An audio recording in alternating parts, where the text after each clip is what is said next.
Thanks for the introduction. So first off, there is no relation to any cryptographers maybe in the room. I haven't seen from the name ABY, so don't get confused. And this is joint work with my colleague Daniel Demler and with my advisor Thomas Schneider. The motivation that we had for the work was we kind of looked at special purpose secure computation. Oh yeah, thanks.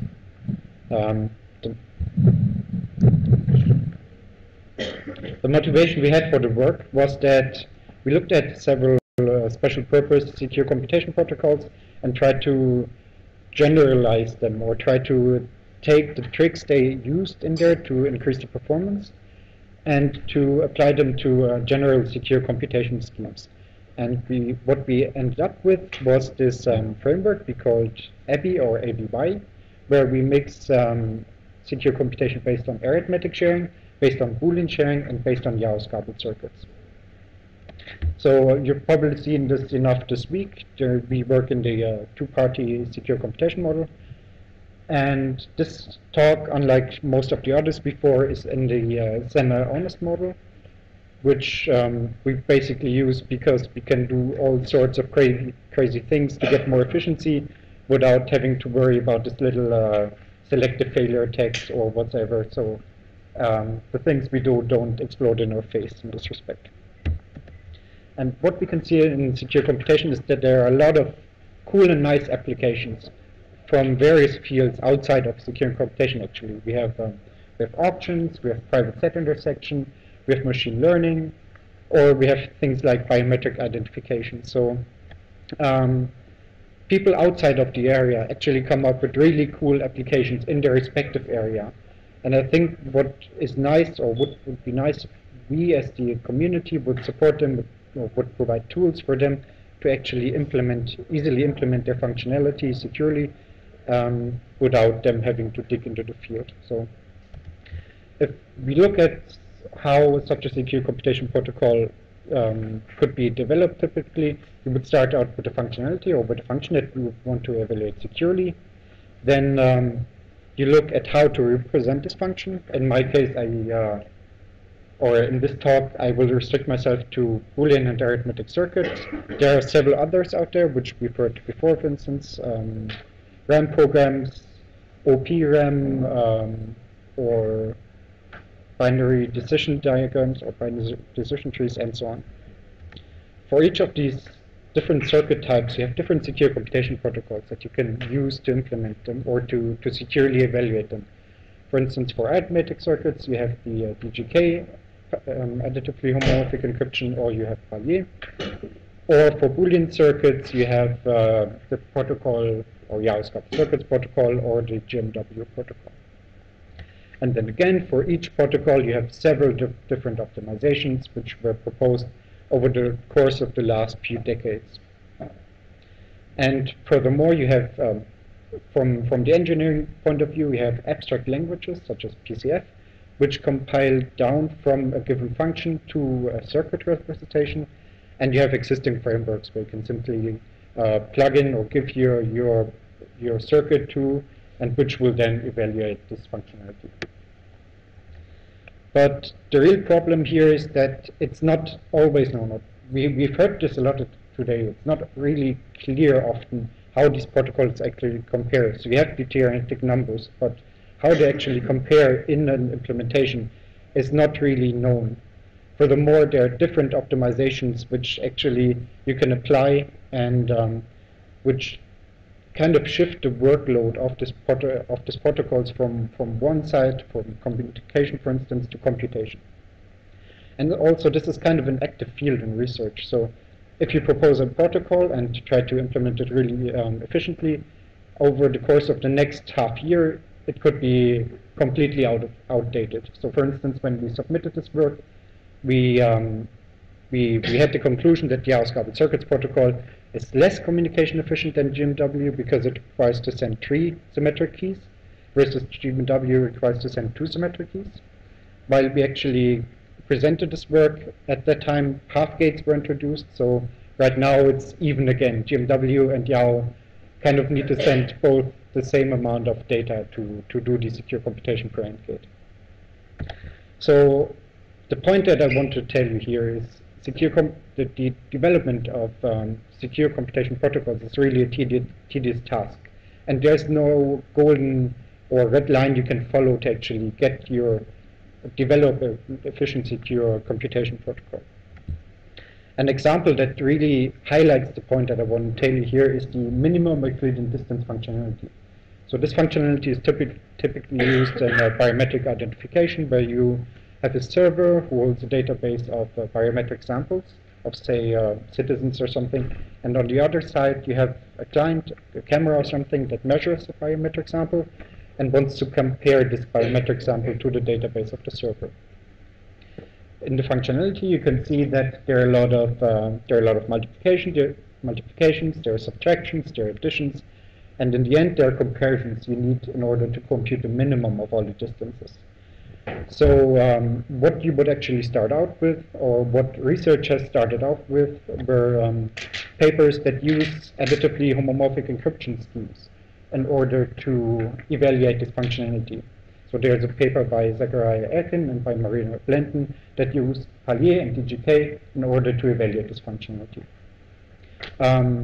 This was feasible, they managed to do it, but there was a problem in the comparison actually. So if you do the addition and the multiplication, this can be done really nicely and efficiently with these techniques, but as soon as you come to the comparison, this is a bitwise operation. So what you have to do is you have to split your ciphertext into bits, or you can use otherwise slightly more efficient protocols that compute this functionality. But still, there is a bottleneck in the comparison if you want to do it. So what Thomas has then, or Thomas and his co-authors have then introduced this TASTY framework, where the general idea was to implement the arithmetic operations, so subtraction, addition, multiplication, using Palier homomorphic encryption, and then convert from Palier ciphertext to Yau's garbled circuits protocol, using some secure conversion, and then to perform the comparison in Yau's garbled circuits protocol. And this actually gave a really nice speed up in terms of concrete efficiency. Yeah. Sorry, in the arithmetic circuit, it is possible to convert it to binary if you have interaction. This works by Yeah, it's possible. You do a bit to efficiently.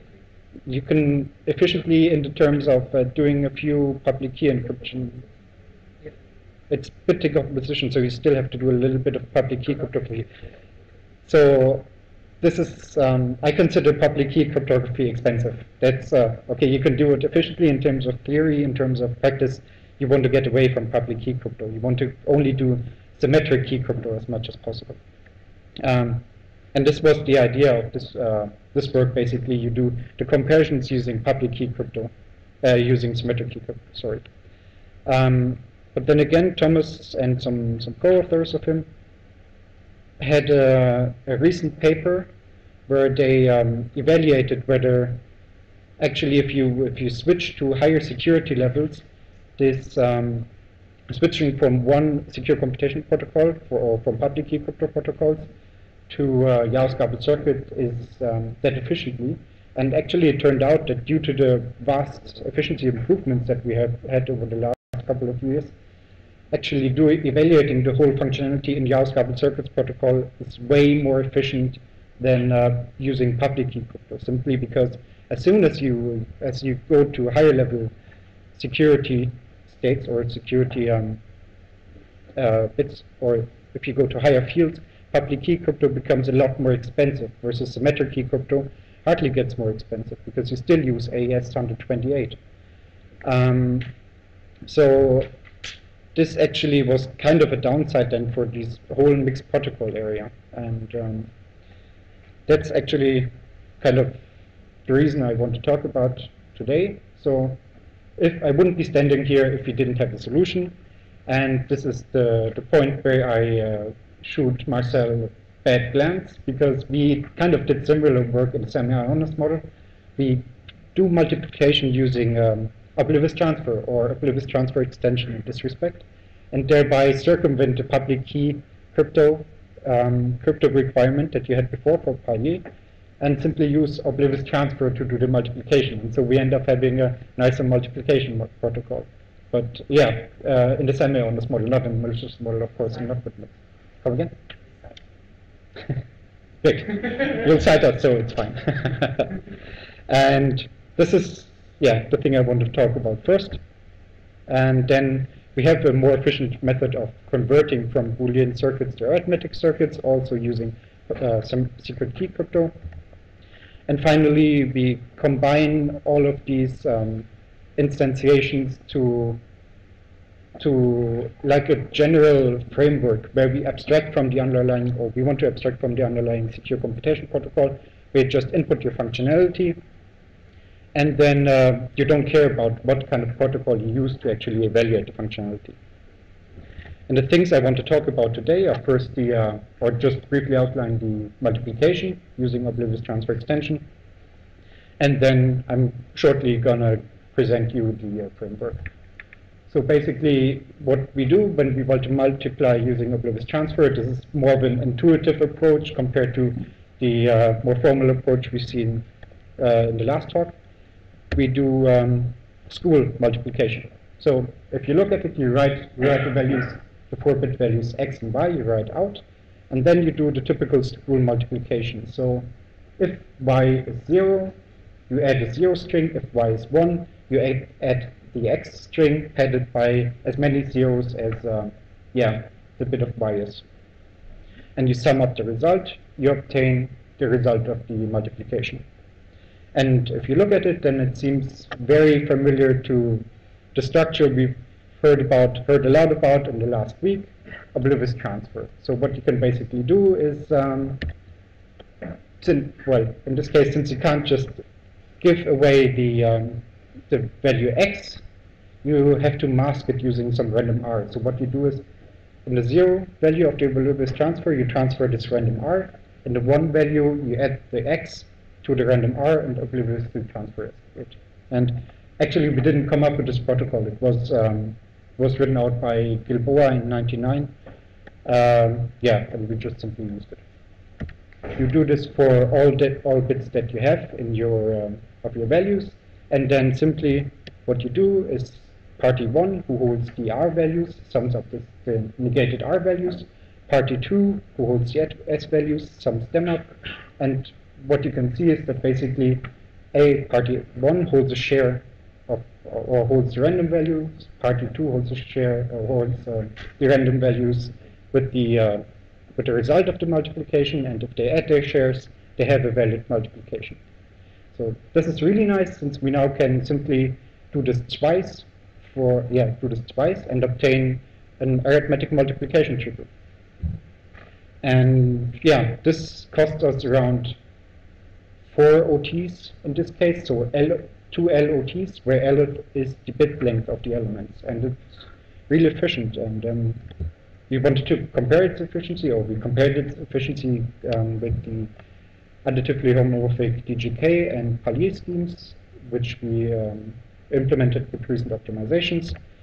And we so here's like the empirical evaluation of it. We ran it and we compared its communication. The results are similar to what Marcel presented. In terms of communication, for less than 32-bit values, if you want to multiply less than 32-bit values, you actually get you have better communication efficiency if you use the oblivious transfer-based protocol, versus it goes super linear in the bit length if you multiply larger values, simply because you have to do more OTs per bit of the values that you multiply. In terms of runtime, we actually get around an improvement of 2 orders of magnitude, more or less, in a LAN scenario as well in the WAN scenario. So this is really nice and efficient, and allows us to circumvent this public key requirement for performing multiplication. As one of the nice tricks that you can actually do now with this oblivious transfer-based multiplication protocol, we've looked at a paper that had a special purpose optimization when doing the minimum Euclidean distance functionality. So if you take the functionality and rewrite the inner part, the square, to s square minus 2cs plus c square, you can simply have the parties locally evaluate s square and c square and input it into the circuit. So this doesn't actually give you a performance improvement. It's just the same as before. So what's the point in telling you? If you observe the circuit structure that we have in this point, you can see that the C is used in many multiplication gates with a lot of different values of the database. So N is typically large, say, because it's the number of database elements. We're speaking here of 1,000 to 1,000,000 elements, depending on how big your database is. So one C value is used in a lot of multiplications with S values. What you can do instead is rewrite the multiplication, and instead of doing 2L and D, where L is the bit length OTs, you simply do 2L D OTs, and you are able to decrease your number of multiplications by a factor of n. And this is really nice, since it allows us to do special purpose optimizations on functionalities now by going through the circuit and just looking for this kind of structures and replacing the structures. So we actually now have a problem where you can just simply throw compiler at. And how we did this is basically the same multiplication protocol as before. For P2 at least, for P1, instead of just inputting one random value, he inputs multiple random values. In this case, n random values in the 0 position, and in the 1 position, he inputs multiple random values again, plus the axis. And he obliviously transfers it to the second party.